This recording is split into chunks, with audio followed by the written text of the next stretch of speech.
अगर आप गिरती हुई मार्केट से पैसा कमाना चाहते हैं तो शॉर्ट सेल के जरिए आप ऐसा कर सकते हैं। मतलब मार्केट में आप पहले सेल करते हैं एंड बाद में बाय करते हैं। बट क्वेश्चन ये है कि जो स्टॉक या इंडेक्स आपके पास है ही नहीं, उसे आप शॉर्ट कैसे करोगे।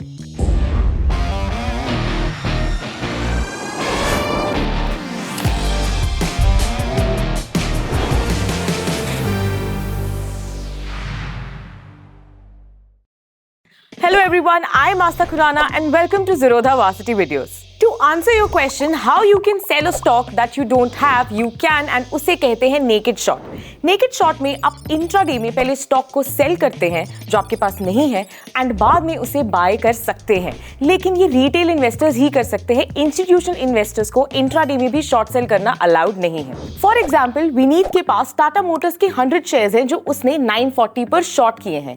अब विनीत को सेम डे यानी कि इंट्राडे में ही अपनी पोजीशन को स्क्वायर ऑफ करना होगा। ऐसा इसलिए क्योंकि इंडिया में आप ओवरनाइट शॉर्ट सेल की पोजीशन को होल्ड नहीं कर सकते, आपको उसे same day he square of करना पड़ेगा, फिर चाहे आपको प्रॉफिट हो या लॉस। इसे हमने डिटेल में इस वीडियो में कवर किया है एंड शॉर्ट सेल का मतलब भी समझाया है, so do check that video. Stocks को आप स्पॉट मार्केट में ही इंट्राडे शॉर्ट कर सकते हो, लेकिन जब हम फ्यूचर एंड ऑप्शंस की बात करें तो उस केस में आप शॉर्ट सेल को ओवरनाइट भी होल्ड कर सकते हो। स्टॉक्स के केस में फ्यूचर एंड ऑप्शन की एक्सपायरी मंथली होती है, लेकिन इंडेक्स के केस में मंथली एंड वीकली दोनों ही एक्सपायरीज आपको फ्यूचर एंड ऑप्शंस में देखने को मिलती है। फॉर एग्जाम्पल, अगर हम विनीत की ही बात करें जिसने टाटा मोटर्स के शेयर्स को शॉर्ट किया था, अब वो टाटा मोटर्स के एक लॉट पर फ्यूचर्स को शॉर्ट कर रहा है एंड उसने ये ट्रेड 4 मार्च 2024 को लिया एंड मार्च में जो एक्सपायरी है मंथ की, दैट इज 28 मार्च। तो विनीत को 28 मार्च से पहले अपनी पोजीशन को स्क्वायर ऑफ करना होगा, या फिर विनीत अगर चाहे तो अपनी पोजीशन को रोल ओवर भी कर सकता है। To understand roll over better, do watch this video. Naked short का दूसरा ऑल्टरनेटिव ये है कि आप स्टॉक्स को बोरो कर सकते हैं और अपनी डीमैट अकाउंट में होल्ड कर सकते हैं। फिर आप उस स्टॉक को शॉर्ट सेल करते हो और बाद में लोअर प्राइस पर जब आप उसको बाय करते हो तो प्रॉफिट आप अपने पास रखते हो, लेकिन वो बोरो किए हुए शेयर्स को अब आप लेंडर को वापस कर सकते हो। लेकिन इसके लिए लेंडर आपसे कुछ फी चार्ज करता है एंड इस प्रोसेस को SLBM कहते हैं, जिसका मतलब है stock lending and borrowing mechanism. SLBM अपने आप में ही एक बहुत बड़ा कंसेप्ट है जिसे हम फ्यूचर में कभी डिस्कस करेंगे। तो चलिए अब हम समझते हैं कि हेजिंग और हेज शॉर्ट्स क्या होते हैं। हेज करने का मतलब होता है एडवर्स प्राइस मूवमेंट से होने वाले रिस्क को कम करना। अब हेजिंग को कार इंश्योरेंस के सिंपल एग्जांपल से समझते हैं। आप कार की इंश्योरेंस इस कंटिजेंसी पर लेते हैं कि अगर कभी उसका एक्सीडेंट हो तो इंश्योरेंस कंपनी आपको वो क्लेम पे करे जिसके लिए आपने प्रीमियम्स दिए हैं। इसका मतलब ये कि एक्सीडेंट से होने वाले फाइनेंशियल रिस्क को आप इंश्योरेंस से हेज करते हैं। अब हेज शॉर्ट्स का मतलब ये होता है कि अपनी शॉर्ट पोजीशन से होने वाले रिस्क को कम करें। अब शॉर्ट पोजीशन में रिस्क क्या होगा कि प्राइस गिरने की बजाय अगर राइज करने लगे, तो इसे अपने आप को प्रोटेक्ट करने के लिए आप काउंटर में एक लॉन्ग पोजीशन लेते हैं। चलिए एग्जांपल से समझते हैं।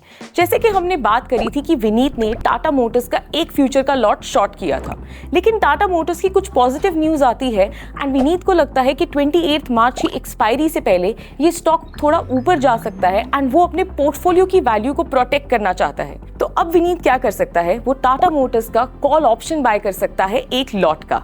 अगर टाटा मोटर्स का प्राइस राइज करता है तो बेशक विनीत को अपने फ्यूचर शॉर्ट किए हुए लॉट पर लॉस होगा, लेकिन जो उसने ऑप्शन कॉल बाय करी थी वहां पर उसे प्रॉफिट होगा, जिसकी वजह से उसके पोर्टफोलियो पे इंपैक्ट नलिफाई हो जाएगा। अगर टाटा मोटर्स का प्राइस फॉल करने लगे तो विनीत जिसने अपने फ्यूचर कॉन्ट्रैक्ट को शॉर्ट किया था वहां पर उसे बेनिफिट देखने को मिलेगा, लेकिन कॉल ऑप्शन का प्रीमियम गिरने लगेगा। लेकिन इन सब के बावजूद उसका पोर्टफोलियो की वैल्यू प्रोटेक्टेड रहेगी। इसका मतलब हम हेजिंग इसलिए करते हैं ताकि हम अपने पोर्टफोलियो की वैल्यू को प्रोटेक्ट कर सकें। अब अगर आप सोच रहे हो कि हेजिंग एक अच्छी स्ट्रैटेजी है, तो बेटर है कि हेज शॉर्ट्स ले rather than naked shorts, because naked shorts में प्रॉफिट लिमिटेड होते हैं एंड रिस्क अनलिमिटेड।